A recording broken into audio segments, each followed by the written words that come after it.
Moi, je veux que mes élèves passent d'une mentalité de performance, où est-ce qu'ils veulent juste avoir des bonnes notes, à une mentalité de croissance, où est-ce qu'ils viennent à l'école pas pour avoir des notes, mais pour s'améliorer.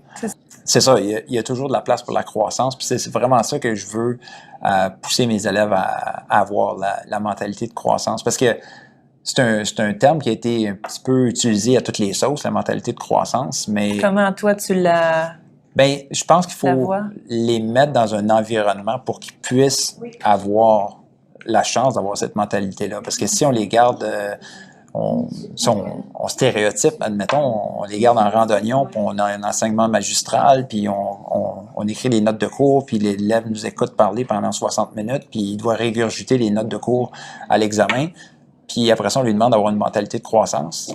Ça va pas arriver.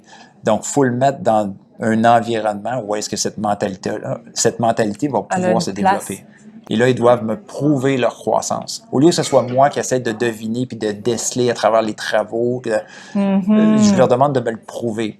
Donne-moi les preuves de tes améliorations. Donc, comment tu l'as mis en action, c'est ça, les preuves. Exactement. Donc, ça peut être quoi comme preuve?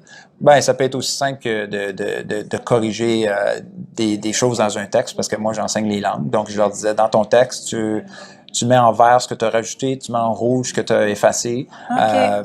De garder des traces de toute l'évolution de son travail comme ça. Donc, l'élève, à la fin, peut me prouver, voici comment je me suis amélioré.